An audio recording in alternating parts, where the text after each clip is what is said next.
Hello, my name is Glenn Hudson. I am the Assistant Operations Manager here at Austin Cab. I guess just to kind of give you a little description on what I do here.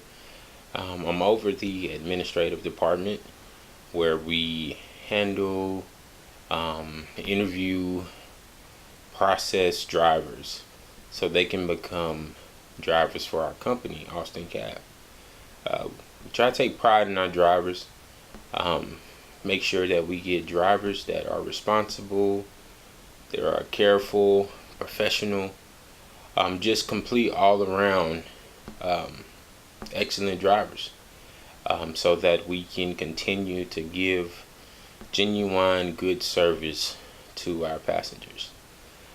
Also down there we process our accident reports, the police incidents. Also the city requires reports on how much damage, how much it costs to repair cars. Also deal with complaints. Every once in a while you have a complaint on a driver. And just anything that has to do with processing and paperwork, as far as putting a new car on, taking a car out of service, helping the driver get his driving history or criminal records, just anything that has to do with processing or turning in information. That's our job down there in that department. I also handle or deal with the shop that we have down here where we install cars. We also do our own inspection that we have to go through by the city, where we hand out city permits, which will allow the drivers to operate and to perform their duties in providing cab service. We also a maintenance shop down there. We handle, when it comes down to cars, any issues, that involve the taxi work in the cab. That's what we deal with, whether it be light bulbs or putting on advertisement stickers or equipping a new car with our new backseat credit card system, running the wire, just all of that, all those components to making sure that the car is equipped properly and correctly so it can perform its duties. So that's pretty much in a nutshell what I do around here. I also have the unique privilege of driving the general manager around. Yes, once in a lifetime opportunity. It's awesome. So that's also what I do. And that's pretty much it around here. I do little other things, just to kind of help make the company run a little smoother. I mean, whether it's going outside and picking up some trash or anything, you just want to enhance your company. Take pride in who you work for, especially if your employer pays you and they pay you on time. And you just make sure that you give them an honest day's work and you receive an honest day's pay. And I've been working for Austin Cab now for about a year and a half. Previous job I had before was working for Wright's Recycling. It was kind of a downfall, I guess, as far as my pay. Considering my previous job, I was an HVAC technician for ARS. But his job at Wright's Recycling, even though it didn't pay as much, I learned a lot. I now have a resource I can go to, whenever I need extra money or cash. I know how to break down almost anything that's electronically or, an appliance, and break it down and get money for it and get more money rather than just giving it to a junkyard. You break it down into the different metals and things like that and motors, and you see a big difference. So that job, we did a lot of that, just breaking down appliances and HVAC units, refrigerators, a lot of just anything that had a motor in it and wires. And you'll be surprised how much money you can make out of it. And then say, if you want to call it a side hustle, you can. It's something that you have though for the rest of your life where you can make some money at any given time.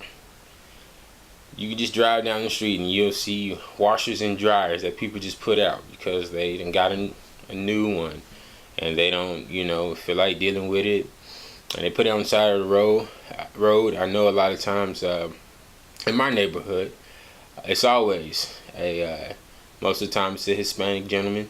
He's in the truck and the trailer, and as soon as something goes inside the street, they give it about 2 days and it's gonna be gone because they know how to take it, and they are going to go make some money off of it because they know how to use resources.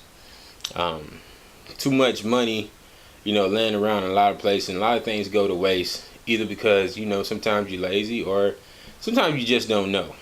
So like I said, it was good. I don't have no excuse now because now I know, and I take pride in that.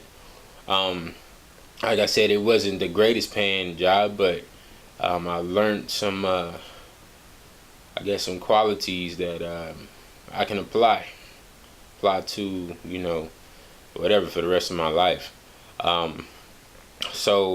Yeah, that was a good job experience. And then I guess the job I had before that, doing AC work. I'm a certified AC technician.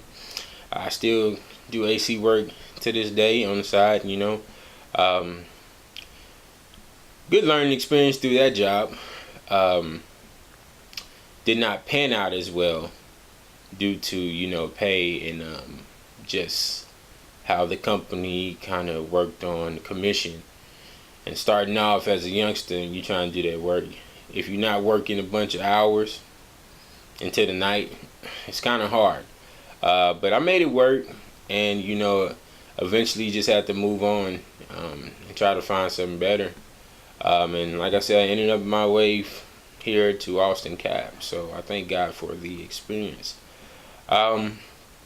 I guess I'm happy to announce in October I was engaged to Ashley Harris. I plan on getting married in August 2017. So that's an exciting new chapter in my life. I don't know if as people ask, how you feeling? Are you nervous or excited? What feeling do you feel? Especially since it's January 2nd, 2017, and it's just getting closer and closer. And it's just a mixture of feelings because it's gonna be something new.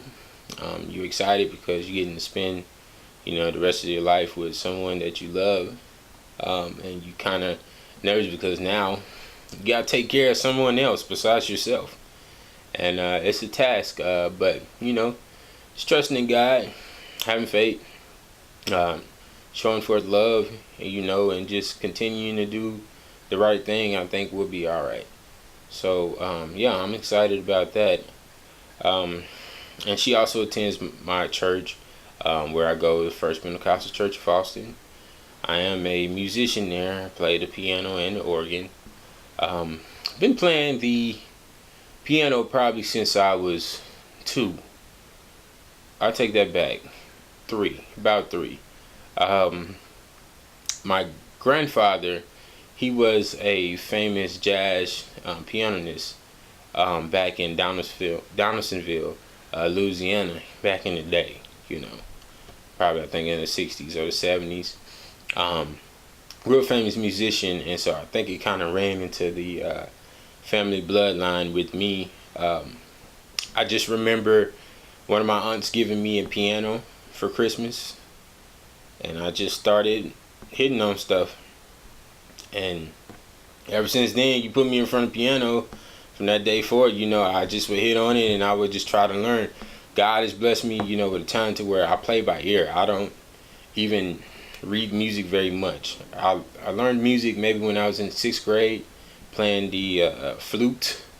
You learned how to kind of read music a little bit, but that's all the experience I got in that. Everything else, even things I play now, sometimes you can on YouTube and you can watch and see things, but most of the time it's from here.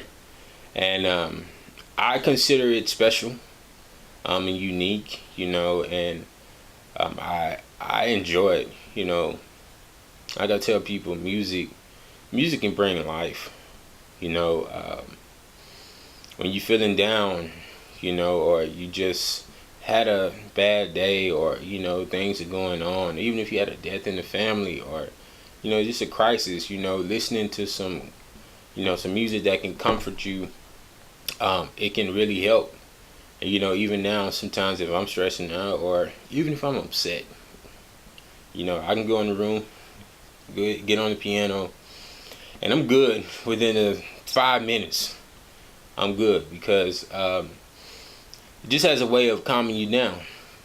I know a lot of y'all probably are familiar with David in the Bible, how he played the harp, and how he was, calmed down King Saul and his evil and jealous spirits and all that, and that's just something that even just reading that, you like, wow. And you can see how even today, sometimes music can be used as a vessel to seduce, or to take over services and things like that. But if you are honest, with your skill, just play to maybe enhance, or to help others, or you just play and just let it just flow out of you.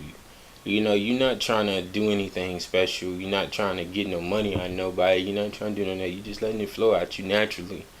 And it's wonderful what it can do. So yeah, that's something that plays a very vital and important role in my life.